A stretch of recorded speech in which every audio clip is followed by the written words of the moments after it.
Salut à tous, bienvenue sur Esprit Dog. Aujourd'hui, je vous présente le lévrier afghan. C'est un chien qui coûte cher. Vous le nourrissez pas, il a que la peau sur les os, Tu prends un afghan derrière, c'est foutu. Si vous l'éduquez mal, vous allez obtenir un chien instable, faut l'accompagner, faut l'encourager. c'est plus sensible. On dirait un chat. Tu lui imposes rien, tu lui demandes rien, il fait ce qu'il veut. En même temps, elle s'appelle Diva. hein. Quel est le fou qui peut prendre un chien comme ça? Non mais...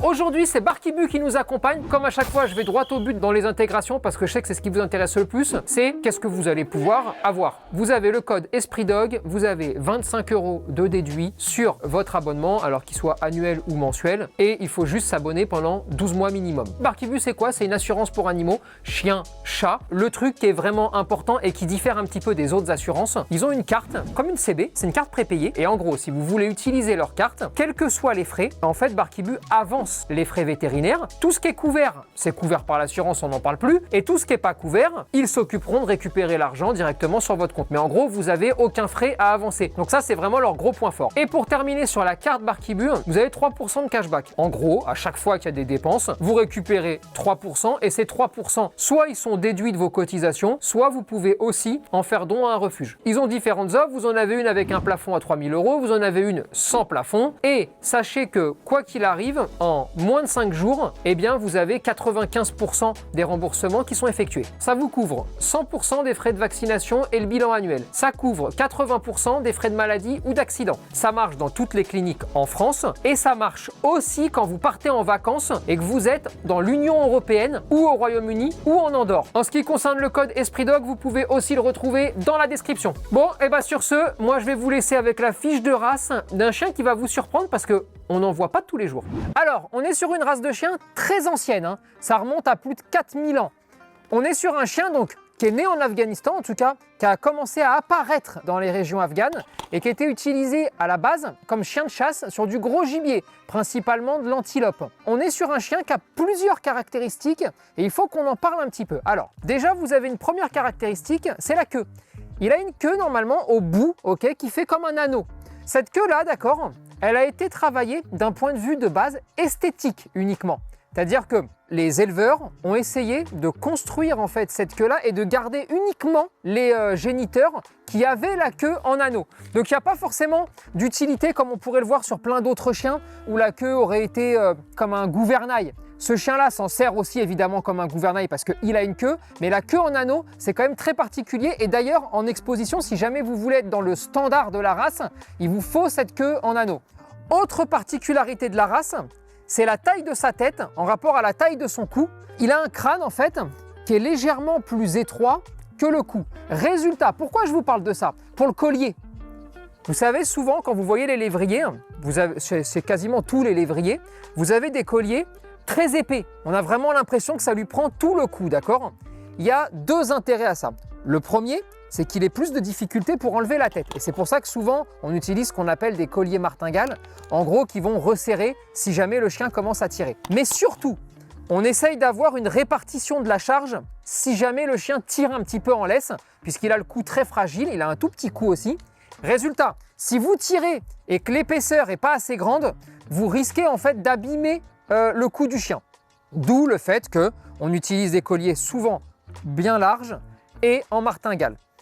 Évidemment, ça va dépendre aussi du type de lévrier. Sur le lévrier afghan, ça se voit moins que sur le petit lévrier italien. Autre particularité, mais alors pour le coup, lui il s'en sort bien, le lévrier afghan, c'est qu'il est très fin, très sec, très musclé, comme tous les lévriers, mais ça se voit pas. Les propriétaires de ce type de chien n'ont pas les inconvénients de mon chien est anorexique, vous le nourrissez pas, il a que la peau sur les os, etc., etc. Admettons, si on envisageait de se dire, ok, qu'est-ce qui se passerait s'il avait aucun poil?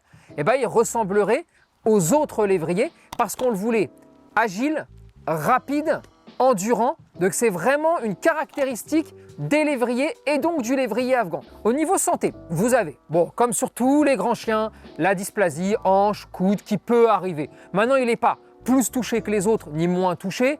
Tous les grands chiens sont comme ça, mais je rajouterai quand même quelque chose. Plus le chien est grand et lourd, plus il a de risques. Plus le chien est grand et léger, moins il a de risques. Donc le lévrier s'en sort plutôt bien à ce niveau-là. Ils peuvent être un tout petit peu sujets aussi à la cataracte quand ils commencent à vieillir. Donc il faut se méfier un petit peu de ça.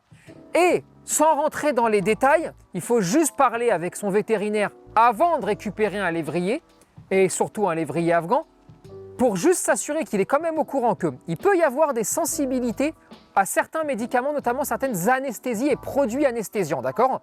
Je ne vous rentre pas dans les détails techniques, mais c'est vrai qu'en amont, c'est quand même un chien qu'on ne voit pas à chaque coin de rue, et donc, allez voir les vétérinaires du coin avant de l'adopter, juste en posant la question, est-ce qu'ils sont un peu habitués? Est-ce qu'ils s'y connaissent un petit peu? Est-ce qu'ils ont une sensibilité avec ça? C'est quand même intéressant de pouvoir l'anticiper et donc justement de pouvoir faire ça. Niveau caractère, et ça je vous le dis et je vous le redis à chaque fois, 80% de ce que vous allez avoir, c'est vous qui allez le faire. C'est votre travail du moment où vous récupérez le chien jusqu'à sa mort. Les 20% restants, génétique, race et personnalité. Sur le lévrier afghan, il est un peu hautain. On va pas se raconter n'importe quoi. Hein. Il sait qu'il est joli, il sait qu'il est un peu différent et il te le fait quand même voir que toi, t'as pas un poil sur le caillou. Hein. Mais surtout, qu'est-ce qui le rend surtout comme ça? Ce côté un peu sensible à l'environnement, et beaucoup de chiens sensibles fonctionnent un peu de la même façon, où en fait, on a l'impression qu'il est hautain, alors qu'en fait, il est juste en train d'observer pour s'assurer le coup, pour se dire, c'est safe ou c'est pas safe?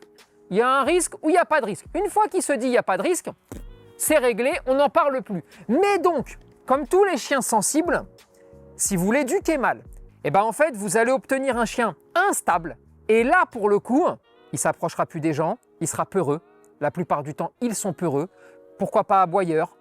Et c'est tout ce qu'on veut éviter. Il ne faut pas confondre le chien sensible qui observe, qui regarde, qui prend un petit peu le temps, qui va prendre ses odeurs, et après c'est bon. Lui, il ne pose pas de problème avec le chien peureux.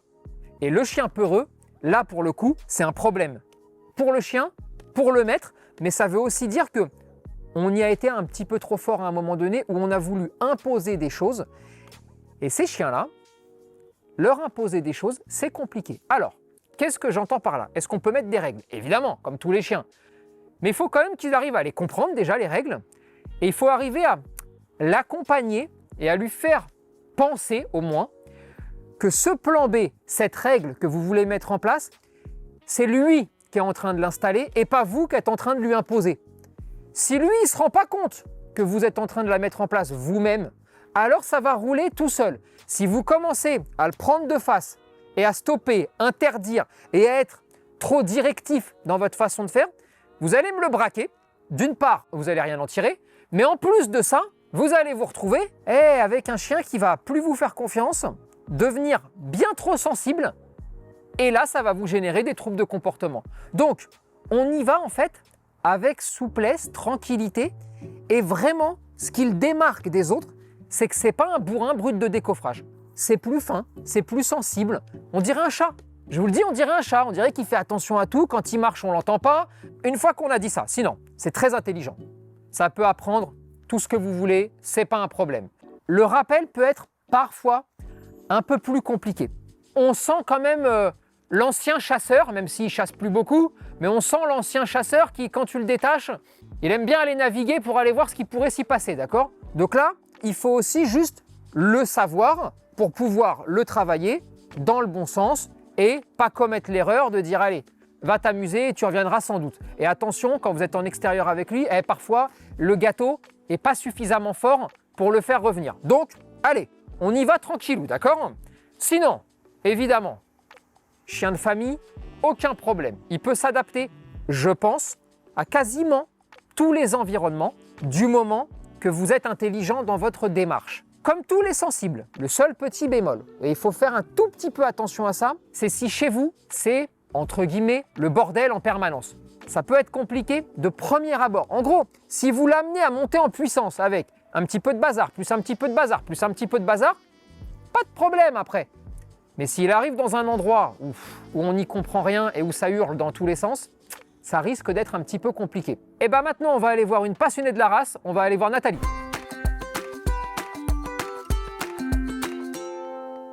Bon, la première question, Nathalie, je suis obligé. Comment ça t'est venu? Eh bien écoute, complètement par hasard. C'est vrai? Complètement par hasard. En fait, j'ai une amie qui avait récupéré un lévrier afghan. Ouais. et qui me dit la personne en a un autre qu'elle ne peut pas garder pour des raisons personnelles, voilà.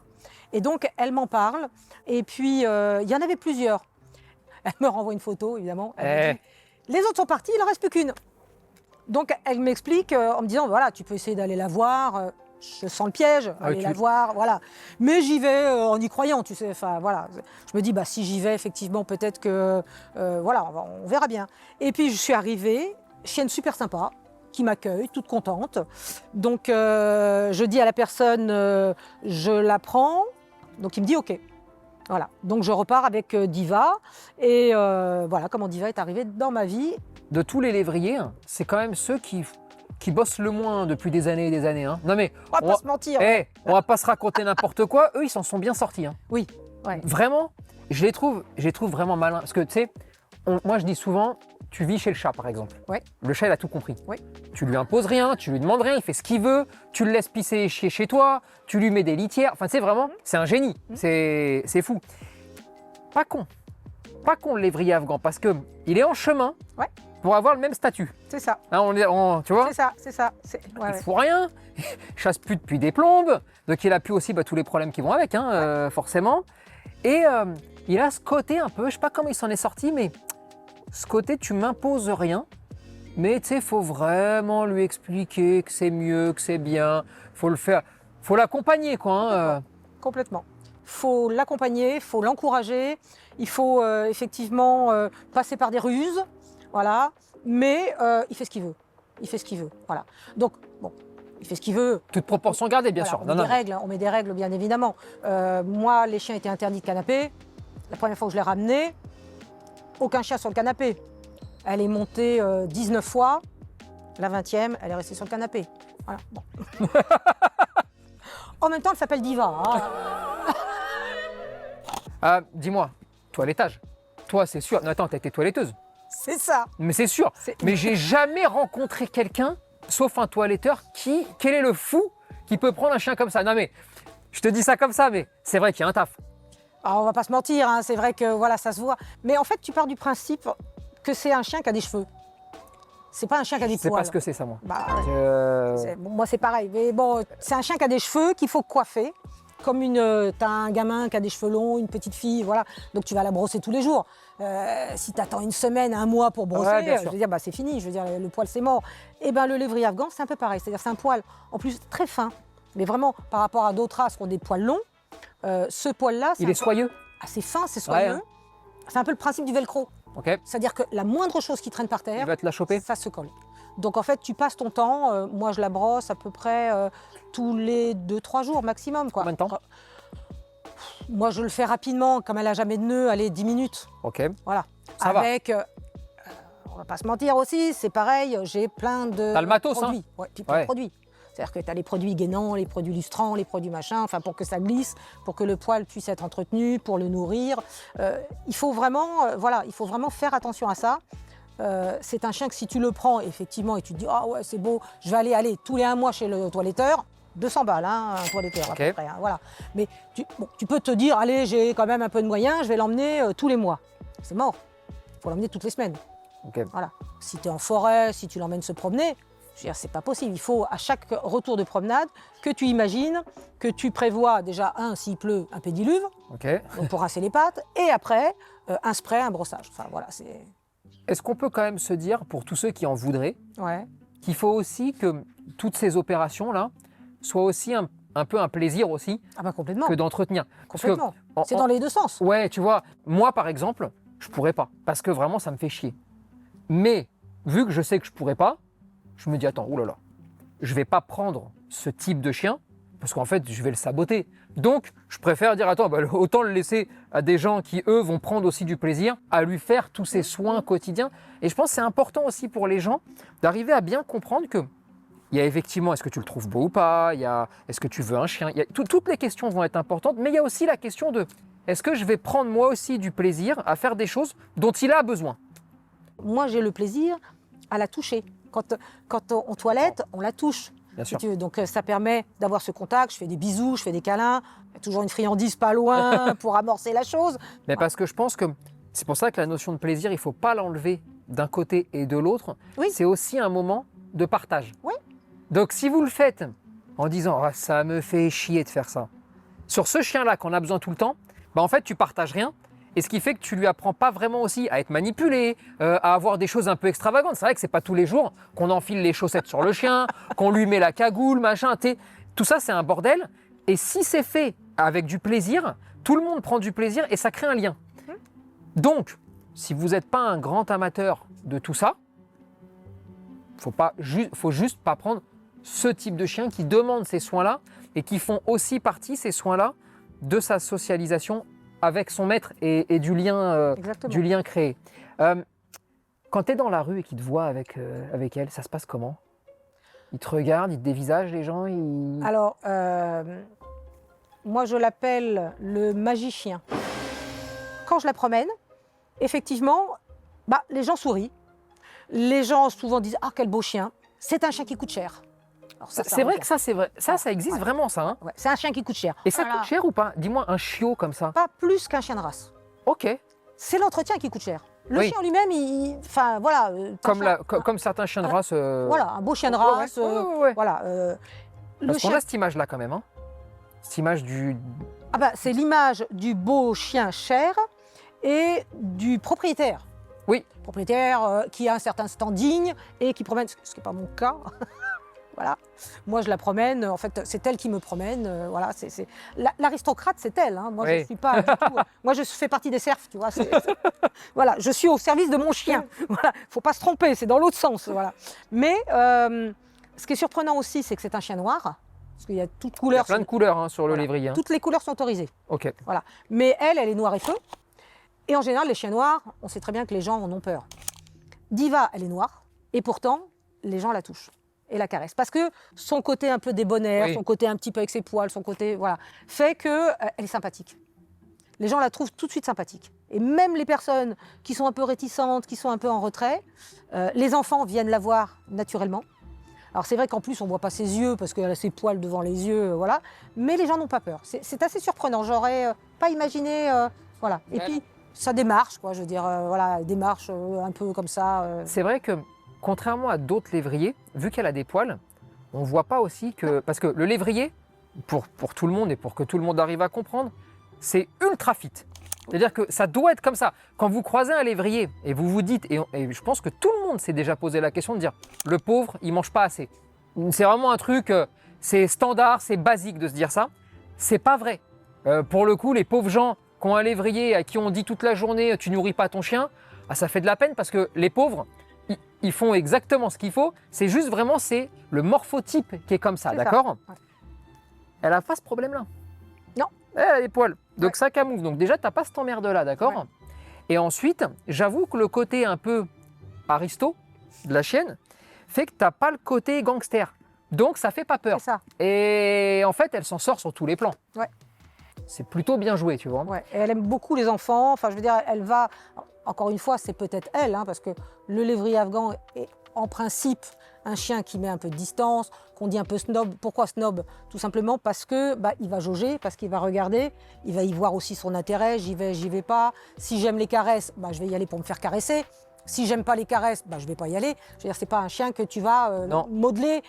Tu peux l'orienter. Tu l'orientes énormément. Mais tu le modèles pas. C'est-à-dire, en fait, c'est un chien, on peut pas forcer. Maintenant, il faut quand même dire un truc. L'éducation, ça compte beaucoup. La façon dont tu vas amener le chien à percevoir le monde, ça compte énormément. Ces chiens-là, on ne les voit pas dehors. Alors, quand tu as un terrain favorable à prendre ton temps, à ne pas y aller comme un bourrin, mais qu'en plus, je te montre rien, comment tu veux avoir un chien stable intellectuellement, de quand même faute aux gens aussi. Pas tout le temps, bien sûr, parce que c'est un chien qui est technique, qui demande un peu de toucher, attention. Mais quand même. Ensuite, il ne faut pas oublier quelque chose. Quand on a un chien atypique, on n'en voit pas beaucoup, il est particulier, il a un style, d'accord ? Il a une signature. Ouais. Attention, à chaque fois que vous allez sortir, à chaque fois que vous allez avoir des gens chez vous, il va être dévisagé, automatiquement. C'est pas quelque chose de bien à faire pour n'importe quel chien, de dévisager. Sauf que naturellement, le regard des gens se porte sur lui. Oui. Si vous n'avez pas bien fait le job, si vous ne l'avez pas bien socialisé, Vous n'avez pas avancé comme il fallait. Vous allez vous retrouver avec un chien qui s'approchera d'aucun humain. Non. Parce qu'il va se dire, putain, mais ils sont tous bizarres ceux-là. Ils me regardent et ils me dévisagent. Donc, il faut faire attention à ça, parce que sinon, c'est un enfer. Mais donc, quand on a un chien avec vraiment une signature, sachez-le, les gens, gentiment, mais vont le dévisager. Ils ne peuvent pas faire autrement, ça les interpelle. C'est votre rôle en tant que maître d'arriver à compenser ce truc-là en éduquant votre chien pour qu'il arrive lui aussi à comprendre cela, à compenser et à se dire, non, attends, il n'y a pas de danger.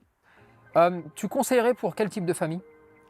Alors, étrangement, on pourrait se dire, c'est un chien qu'il faut prendre parce qu'on connaît les chiens.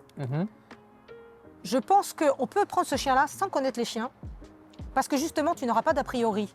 C'est-à-dire qu'en fait, quand tu pars avec un a priori de mon chien, je le fais asseoir, je fais ceci, enfin, je veux dire, un chien lambda, Oui, bien sûr. voilà, il va t'obéir. Tu prends un Afghan derrière, C'est foutu. tu comprends plus rien, parce que tu te dis, bah, alors lui, voilà, viens ici, ça suffit, rien. Je veux dire, il te regarde, il se barre à l'opposé. Je veux dire, la friandise, ça fonctionne. Dans la limite, Voilà, au bout d'un moment, s'il en a marre, il s'en va. Je veux dire, donc en fait, on doit tout réapprendre avec un Afghan de ce qu'on a l'habitude d'avoir avec d'autres chiens. Ce qui fait que si tu n'as jamais eu de chien, tu démarres avec ce chien-là, tu te renseignes correctement, et ben, tu as toutes les chances d'y arriver. Je veux dire, voilà, c'est un chien effectivement atypique, mais c'est un chien qui peut être en premier chien parce que tu n'as pas les a priori. Et que tu vas partir, mais par contre, bien renseigné effectivement sur le toilettage, sur le fait que c'est un chien-chat, c'est un chien qui grimpe, voilà. C'est un chien qui a beaucoup de nez, donc qui renifle beaucoup. C'est un chien visuel, donc en fait, elle observe tout le temps. C'est impressionnant d'ailleurs parce qu'il suffit, alors il y a 10 personnes qui vont passer dans la rue, elle ne va rien dire. Il y a une personne qui va s'arrêter derrière le grillage, un peu planquée. ça va y aller. Elle va y aller tout de suite. Voilà. Elle va regarder un avion qui passe, des oiseaux qui volent. Enfin, je veux dire, elle est en observation permanente. Elle a besoin de ça aussi. Hein. Elle en a besoin, ouais. Pot de colle ou pas? Ouais. Pot de colle, câlin. Honnêtement, je veux dire, moi, j'étais pas chien sur le canapé. J'étais chat sur le canapé, mais Ouais. pas chien. Ouais, chat. Voilà. Et ben, On en revient Diva, toujours à la même chose. Voilà. Là, si je me pousse un peu, d'ailleurs, elle va me monter dessus. Elle va aimer tout ce qui est câlin. Elle va venir te chercher. Elle va venir faire des câlins. Et elle adore ça, quoi. Je veux dire. Et moi aussi. Donc, en fait, voilà. Si on veut pas un chien pot de colle, on prend pas d'Afghan. Voilà. Ok. Eh ben écoute, ça a été un plaisir. Ben, plaisir partagé, hein. Et puis à une prochaine. Et ben, avec grand plaisir.